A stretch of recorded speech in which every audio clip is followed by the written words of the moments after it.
Hey, it's Mark Ferguson with Investor More. Last week I completed a huge refinance totaling $3.9 million, I believe, refinanced $2.7 million of debt. But along the way, we encountered some incredibly difficult appraisal issues. So we were able to increase our appraised values by more than $1 million. And I want to talk about how we did this and how much it was per property. So it was on 6 different properties, what happened.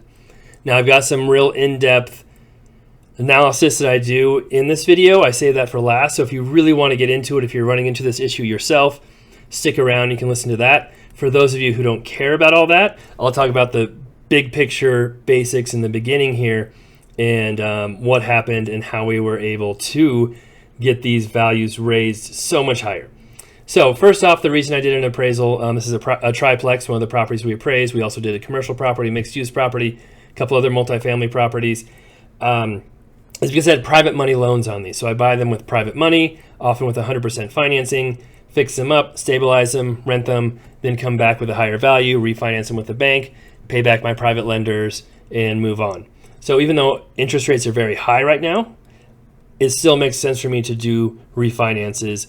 And with this particular lender in Colorado, First Tier Bank, I was able to do loans that will actually go down with interest rates if interest rates go down. The rate on these loans will decrease if rates go down. So that was pretty cool as well. So like this particular property you're looking at, I paid $290,000 for. We spent probably $80,000 fixing it up.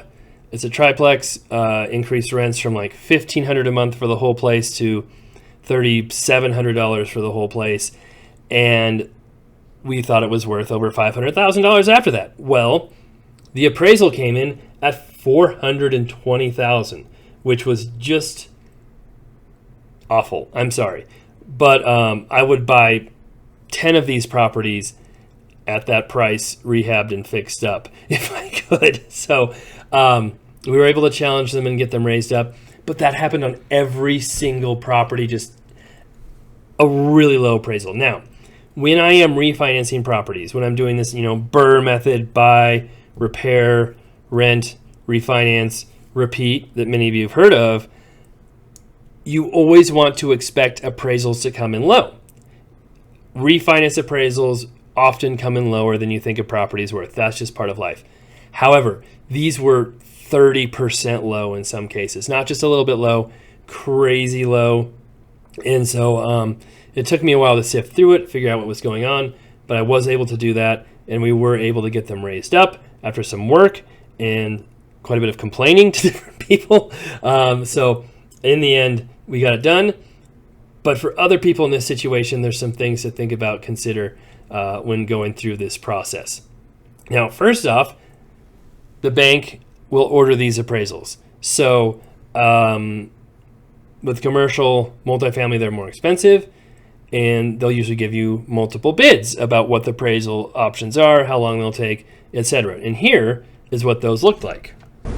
Now here you can see the initial bids for the appraisals I received from my bank. And commercial property, multifamily property appraisals are much more expensive than a regular house appraisal. So I can remember the days when a regular appraisal used to be like $300. Now they're more like $500 to $800. But that is for a regular house. If you want a multifamily property, a commercial property, you will see them in the thousands of dollars like you see here. And actually, these are cheaper than they were a year or two ago. And I think the cost of appraisals for commercial properties has dropped because there aren't very many people looking to get commercial appraisals right now because interest rates are so high. So a few years ago, I feel like these would have been probably doubled, $5,000 to $6,000 per appraisal. And so I got one estimate here, which was $16,600 total for all my properties. One for $14,950 at 4 weeks. It got more expensive for 3 weeks. Had another one for $14,650 again, and another one at $24,800. And what's interesting here is you can see the difference in the type of property. This one is a triplex, straight triplex, no commercial. Should be a much more easily valued property than say these that are 7-unit, mixed use, straight commercial. And the more difficult the property is to value, the more expensive that appraisal will be. Here's another property we refinanced, and the original appraisal in this one came in at $850,000. We were able to get it raised to $950,000, which made a big difference. But the big issue on this was they're comparing it to off-market sales. So sales they just found from public records, had no idea if they're arm's length, what the condition was, and that was a major red flag to me and something we could challenge. So what ended up happening is we got these appraisals back. They were very low, and the process is you can challenge appraisals, but it's got to be the bank who's doing the refinance that challenges them. So I looked at them, I reviewed them, I said, here's what's wrong with them, and responded to my bank. My bank looked at it, said, okay, great, we'll send this back to them, see what happens. They sent them back, and a couple of them came back up maybe 20, 30,000, just a little bit. And I could tell by the response, the appraiser just didn't know the market or how to value properties. I'm not sure. And so I did a little more digging, and I figured out I think they were an under appraiser, and there's another appraiser above them. And what I did was, me being me, I responded again and said, hey, this is not acceptable. And my lender had actually said, we might have to go to a different appraisal, a different appraiser, pay this money all over again, another 16, 20,000, whatever it is, get new appraisers. I'm like, well, let's not do this yet. Let's try and get this figured out. So I again emailed the appraiser. They didn't really respond to me, and it seemed like they're just trying to say, well, that's what they are. So what I did is, this was kind of a national appraisal company that had franchise offices throughout the country. I emailed the CEO, I emailed the CFO, I emailed the branch manager in Colorado, and I gave them the real high level, this is what's wrong with these appraisals. It's not just me complaining price is too low. There are major faults, major things wrong with it, and I gave them those things. And I don't know if it was just from the branch or whatever, but a couple of people called me, said they'd look at it. Turns out the main appraiser was out of the country for a couple of weeks. He had just left. I think he had been here when they were first done. And so I waited for a few weeks. He came back. We talked about it, went over them. He went back, reviewed them. And then after I gave him all of the information, I told him the issues we had. I told him what I thought was wrong. He was able to come up in value significantly over what we were at before. And I know some people might say, well, you're influencing value, et cetera. Well, the bank thought they were completely wrong. I thought they were completely wrong. And, like I said, if these properties were valued at these prices, I would buy them in a second. Like, I would be snapping them up as fast as I possibly could, because there are such great values at that price, whereas they're stabilized, rented, and should not be amazing deals. And all these videos are kind of when, like, this is when I first bought this property. It's now has another tenant in there. Again, the same for some of the other properties as well. So I might say, hey, these are stabilized in awesome shape, and you're looking at this video like this is a pile of junk. Well, this isn't what it looks like right now. Maybe this little office does, but the rest of it looks a little bit better. So we sent in, like I said, the challenges.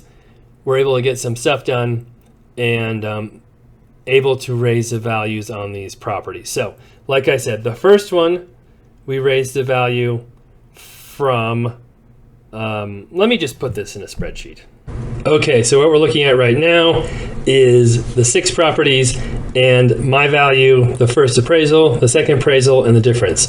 So the first one, I thought it was worth $950. First appraisal was $850, which wasn't awful. And honestly, it might have been lower than that, because I got a first appraisal, then they revised that, then they revised that again. So I think my first appraisal was actually lower than that. But anyway, second appraisal was $950, so we had a $100,000 difference. The next one, I thought that property's worth at least 1.5. They came in at 1.15 to start with, but they were missing 4,000 square feet on the appraisal. So I was able to talk to them about that, get that figured out. That added a ton of value. We got that appraisal raised up to 1.4 million.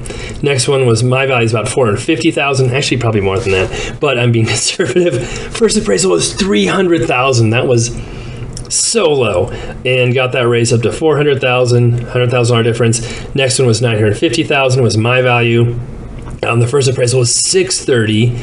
Again, so low, and the second one came in at 800,000. So closer. I think it's still quite a bit low, but still $170,000 difference. And then my value $525,000 on the triplex, and the first appraisal was 420. The second appraisal came in at 550, which I think actually might have been a little bit too high, but it helped make up for the other ones, $130,000 difference. And the last one was 1.1 million. Was my value. First appraisal was 900,000. Second appraisal came in right at what my value was too, 200,000. So sorry, this total is 985,000. But I think if I got all the correct numbers from the very first appraisals, it's a little bit over $1 million. But I have so many appraisals and different PDFs and different documents and things I've been sorting through. I didn't feel like making sure everything was all there for an hour. So those are the basic numbers we've got. Now, this email right here was copy and pasted because this is what I sent to them on one of my properties, going over the numbers, the cap rates, the details, the rents, what my property rented for versus others, adjustments, differences in sale comps, cap rates, all kinds of information I put on here. Now, this might have been too much information, to be honest, now that I look at it, but I wanted them to know I knew what I was talking about. I really dug into the numbers. It took me a long time to get all this put together, and there were reasons for my challenging these appraisals. You can't just go to an appraiser and say, no, this is low, redo it. You've got to have reasons. You've got to have documentation for why it's too low, and then you've also got to have comps. If you think they used bad comps that are too old, aren't big enough, are vacant when they should be rented, etc., you can't just say these comps are bad. You've got to go and say, okay, I don't think these comps are the best ones you could have used. Here are some better ones. And if you can provide them better comps, that gives you a much better chance of getting your appraisal changed as well. Another thing to think about is before you even get to the appraisal process, you've got to work with that appraiser and try and get on their good side as well. So, we've got to let appraisers into buildings. Sometimes they ask for sales comps or information. Sometimes they don't. If they ask for that information, we try and get it to them. We don't try and push it on them. We don't try to say, oh, hey, here's some sale comps. You have to use these. We'll ask them if they want help. If they do, great. If they don't, we won't help them. Here's another property. This is the one that appraised for $630 to start with, the liquor store, mini mart, that we got raised up quite a bit. But you want to make sure you get them that information. That's one thing that's kind of frustrating in this process is we set up appointments, we got them into the properties, we had to set up with tenants, all that rather quickly. And they asked us for some information, we got that to them. And I came back, and I think I was on vacation for part of this, and I said, hey, I'm just checking back in. Do you need any more information from us? Just making sure you got everything. And the appraiser's understudy, whatever it was, said, I think we've got everything. I just need these few items. And so we sent them these few items. Didn't hear from them until the appraisals came in low. And then I was talking to them, and they're like, well, it would have helped if you would have gotten us more information and more expenses. And we're like, well, we asked you if you need anything else. You gave us a list. We gave you all those items. And we didn't hear anything back. And they're like, no, you didn't get us all the information. So there was some miscommunication there as well. Like I said, in the end, we got it worked out. But be nice to the appraisers. Be kind. Try and help them. You don't want to push values on them or push comps that shouldn't be used on them. I've seen that happen before. And that can tend to make appraisers want to go the other way in some cases. So there's lots of different ways to handle it.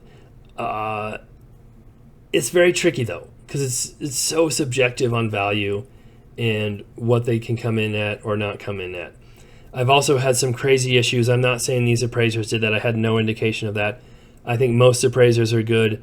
They work hard. They've gone through a lot of education and are good at their jobs. But there are some other bad apples, and I've actually had appraisers, when I posted another video about this a few years ago, challenging appraisals, and they came on my YouTube and said, well, prices are obviously too high right now. It's our job to make sure they get lower and fix the market. And I could not believe I heard them say that. So there were literally appraisers saying that, yes, we know the value is higher, but we think it's too high, so we're going to try to lower it on our own. Again, I'm not saying all appraisers do that. I'm not saying most appraisers do that, but there are some out there who are taking it upon themselves to try and help buyers or banks or, sellers by coming in low, and it really just messes up everything when they do that. So that's another tricky aspect of appraisal you have to be careful with. All right, so I'm going to go in depth on one of the appraisals and kind of show you some of the things I look at. But just remember, if an appraisal comes in low, you can challenge it. Usually it has to come from the lender who ordered that appraisal. Go to them, ask them if they can challenge it. A lot of times they won't really have the firepower or know exactly how to do it or have the comps, etc. So that's when you or your agent, if you're using an agent, can help with that. Try and find facts, things that are wrong, try and find better comps, try and support that higher value. We've got a number of appraisals raised over the years. You don't just have to sit back and accept it. Now, in some cases, they won't raise them. We've had that happen too. But in many cases, if there are errors, if they are obscenely wrong, you can fix them and get them raised up. And it doesn't just have to be with multifamily or commercial properties. This can happen with single family homes as well. All right, so here's some more in-depth analysis. I know this is might be a boring part for some people, and I could literally go for like an hour going through all the different things I looked at, but I didn't want to do that. But here's just one example of one appraisal that I went through, what I looked for, and can see how long and crazy that appraisal is too. All right, so here's one of the appraisals, and what's crazy about these is for commercial properties, multifamily, there's 111 pages for this appraisal. Now, a lot of this is pre-populated information that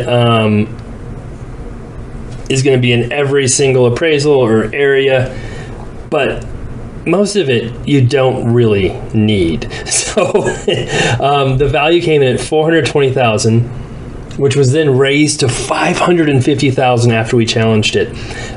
So we won't go through every single appraisal, but I just want to go through some of the things that we went through on this, and we'll scroll through here. We're not going to read all of this, but the most important thing to look at when doing an appraisal is that they have all the facts correct. So if you want to challenge appraisal, the easiest way to challenge it is to find something they got wrong. Square footage. One of my appraisals had the square footage wrong by 4,000 square feet. That obviously raised it quite a bit. Another reason is, maybe you have a finished basement, it's not all counted. Maybe there's a bedroom bath count that isn't all counted there. There can be a number of reasons why. So we're still scrolling. Here's a sketch of my property. So a lot of times appraisers will only go off the assessor. That's what they've done mine. Some will go out there and actually measure the property. I have found appraisers who measured wrong. I know it might seem weird, but I have been in real estate a long time. They gave me their square footage. I said, that house is bigger than that. I know it's bigger than that. Public record says it's bigger than that. It feels bigger than that. I went out there and looked at it myself. It was bigger. Sent the appraiser back out. They said, oh, you're right. I made a mistake. We'll correct it. We'll fix that. That can add tens of thousands of dollars of value to the property. So that's the first thing to check is square footage, making sure, all the numbers are correct as far as bedrooms, baths, all of that. And then also looking at taxes, insurance, expenses, because on an income property, they're not just valuing the property based on other properties that have sold in the area, they're valuing it based on how much money that property makes. So if your taxes are wrong, your insurance is wrong, your expenses are wrong, that can make a huge difference in valuation. I appraised another property a few years ago, my big strip mall with a grocery store, my office, restaurant, coffee shop. The appraiser included our loan payments as an expense against the property. That should never be done, right? If you're refinancing a property, the value is based on the income expenses for that property, whether it has a loan or not. The loan should have no impact on the value. Some people might get a loan, some people might not. So when I point that out, they're like, oh, that's a huge mistake. They went back, fixed it. Our value increased significantly on that one as well. But going through these can be very tricky. I'm not going to lie. Having experience really helps a lot. And if you don't have experience, try to talk to maybe an agent broker in your area who does. Maybe you might even have to pay them a little bit to go through, figure out, get some broker price opinions even. That's kind of like an appraisal, but done by an agent. And you can see what they did and the comps they use and what's going on. And maybe that can help you out as well. But like I said, we're still scrolling. Oh my gosh. So now we're finally getting to some of the comps. And what you want to look at too is the comps that are used, if they're in similar areas, if they sold recently in similar condition. And this is tricky because you can't always see these properties. Sometimes you see pictures, but you can look at the comments and see what they say about them. You know your property well, and you can kind of get an idea of what is going on as far as that. Because what happens is they'll take this property, this comparable here, and we're going to scroll down some more. I know, I'm sorry. And you'll get to this. We're going to get there. So many words. Here we go. This kind of grid, and this will show you. I don't know if you can read it. Hopefully, it's big enough. All the sales comps up here. This is my property, the subject right here, and then they'll tell you what the property sold for, and they'll make adjustments based on all the features, up or down. If the property is better for you, better than yours, they'll adjust the price down for the comp down.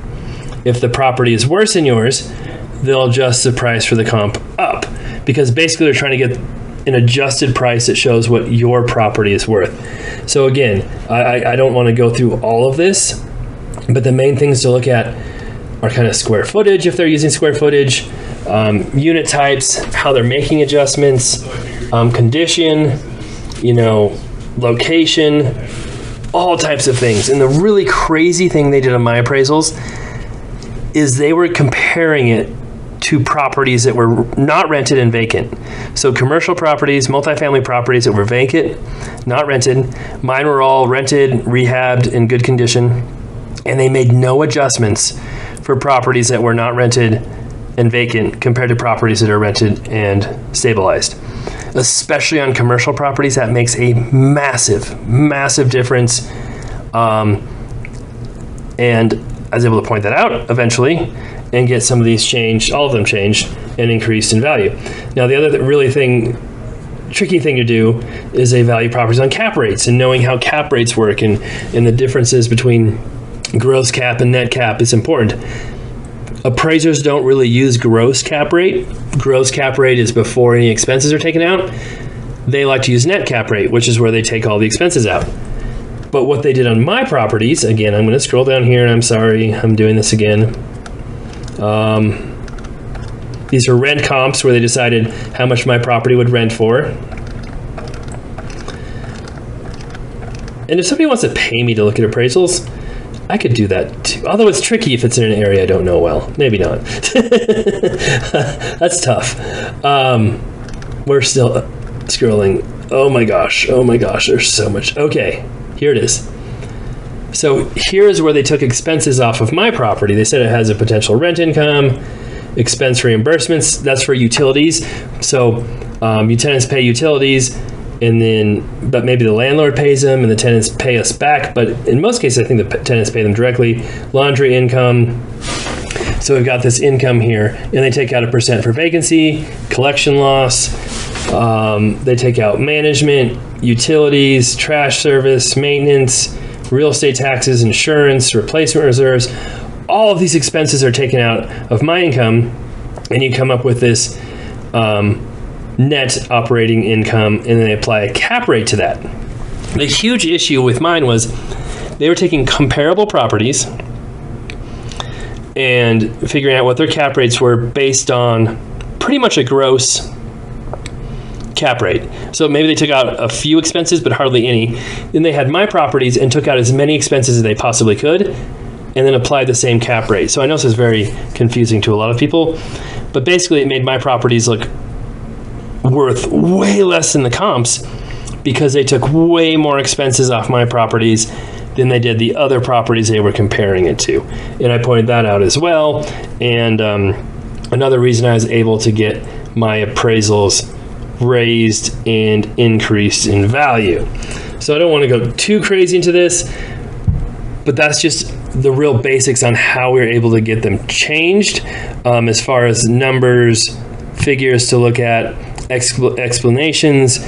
And if you really want to be able to change these, you have to know what you're talking about. And some people not in real estate will have no idea what I'm talking about right now. And that's when you get somebody who really knows real estate well to help you out, to look at these, to maybe give you some opinions on how to change them. So that is just a little bit of the analysis I did on one appraisal. And I kind of did it on 6 of them and went into more detail in depth and searched for comps and just I spent a lot of time and work on those. So if you do run into an appraisal issue, realize it takes some work, some time, and some experience in real estate to really be able to challenge them successfully. Hopefully you can do it if you run into this issue. I know some people just kind of say, oh, that's just how it is. I guess we'll figure something out from here. But you can get them raised. Now, if you're in a situation where you're buying or selling a house and this happens, sometimes the seller might have to bring or take less money, or the buyer might have to bring more money. There's all kinds of issues that can arise. So hopefully you don't run into that. But there's a chance if you're doing any kind of real estate deals, you will run into appraisal issues. And hopefully this helps give you some kind of idea, some kind of hope that things can be changed, improved upon, and maybe fixed in the end. All right, thanks for watching. If you have questions, let me know. And of course, we'll have more videos on these actual properties that we're fixing up, renting, rehabbing, as well as businesses and all of the other crazy stuff that happens in our world.